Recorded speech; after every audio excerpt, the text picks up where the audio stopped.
સહજાત્મ સ્વરૂપ પરમ ગુરુ જય પ્રભુ.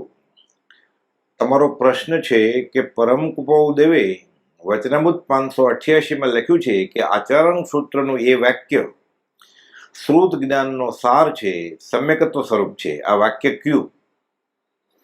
મુનિ દેવકરણજીને શીખ આપતા આ પત્રમાં કુપાદેવ જણાવે છે કે દ્વાદશાંગીમાં સૌથી પ્રથમ ઉપદેશ યોગ્ય આચરણ સૂત્ર છે, આચાર સંહિતા છે. તેના પ્રથમ શ્રુતસ્કંદના પ્રથમ અધ્યયનના પ્રથમ ઉદ્દેશમાં પ્રથમ વાક્યમાં શ્રીજીને ઉપદેશ કર્યો છે તે સર્વ અંગ અને સર્વ શ્રુત જ્ઞાનનો સાર છે, મોક્ષના બીજરૂપ છે, સમ્યકત્વ સ્વરૂપ છે.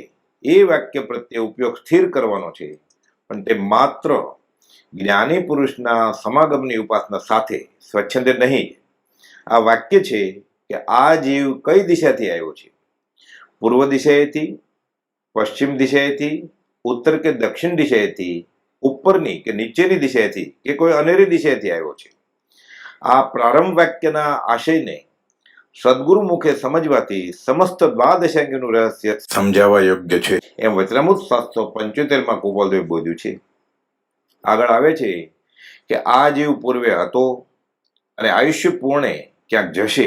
આ માન્યતા થવી તે આત્મવાદ, કર્મવાદ કે લોકવાદની માન્યતા કહે છે. આ પ્રતીત થવું તે સમ્યકત્વ, તે સત્પુરુષના બોધ મારફતે જ થાય. એમ જાણે સદગુરુ ઉપદેશ તીરે તેનું નામ કયું જ્ઞાન ખાસ. આ કડી આવે કે પ્રભુજી 3 વખત કહેતા ખાસ ખાસ ખાસ. સદગુરુએ જાણ્યો અને બોધ્યો તેવો જ આત્મા. પરમ કુપાલદેવ કહે છે કે આત્મ સ્વરૂપનો નિર્ણય થવામાં જીવની અનાદિથી ભૂલ થતી આવી છે. પ્રાપ્ત અને આપ્ત, જેણે હાંસલ કર્યું છે તે પ્રાપ્ત, અને જેના પર મોક્ષ માર્ગે ભરોસો રાખી શકાય તે આપ્ત. આવા પુરુષની ઉપાસના કરવાની છે.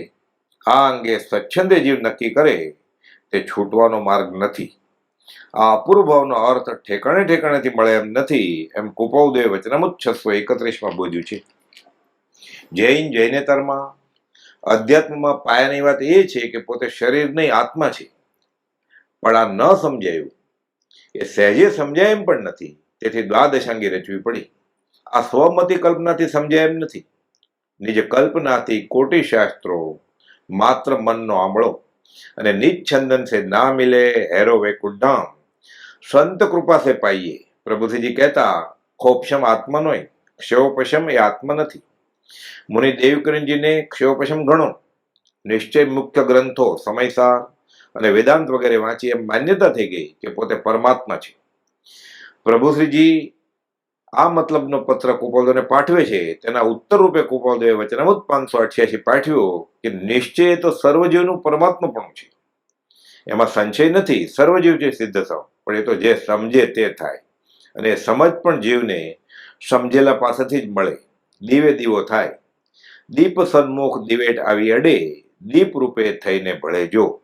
જીવતી જાગતી જ્યોતથી જ્યોત પ્રગટે. જ્ઞાની પુરુષના સમાગમની ઉપાસના વિના અધ્યાત્મ શાસ્ત્રો વાંચે અને લક્ષ્ય જો વૈરાગ ઉપશમનો ન હોય તો સિદ્ધાંતનો નિશ્ચય થતા આત્મવિરોધ થાય છે, એમ પરમ કુપાલદેવે બોલ્યું છે.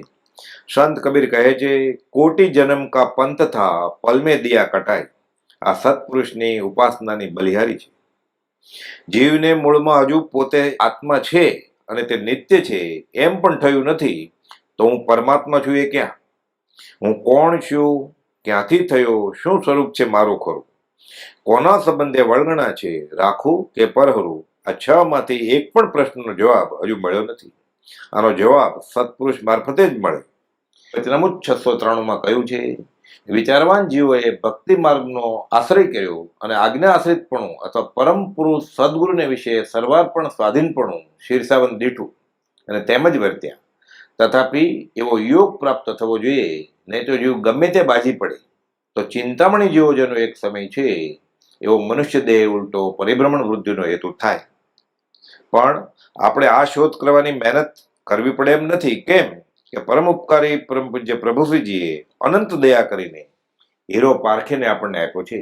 તેઓ કહેતા, તમને નવી નક્કોર નાવમાં બેસાડ્યા છે. હવે રંગેલા નાવડા જોઈને આવ નવડામાંથી કૂદી પડે કે હાથ પગ આડાવડા કરે ને મગરડું ખેંચી જાય તો અમે જવાબદાર નથી. આજ્ઞામાં રહેશો, માનશો તો ભવસાગર તરી જશો. પરમ કૃપાળુદેવે મુનિ ચતુર્લાજીને કહેલ, મુનિ આજ્ઞામાં રહેશો, 4 ગતિના કોઈ પણ છેડેથી ખેંચી લાવીશું.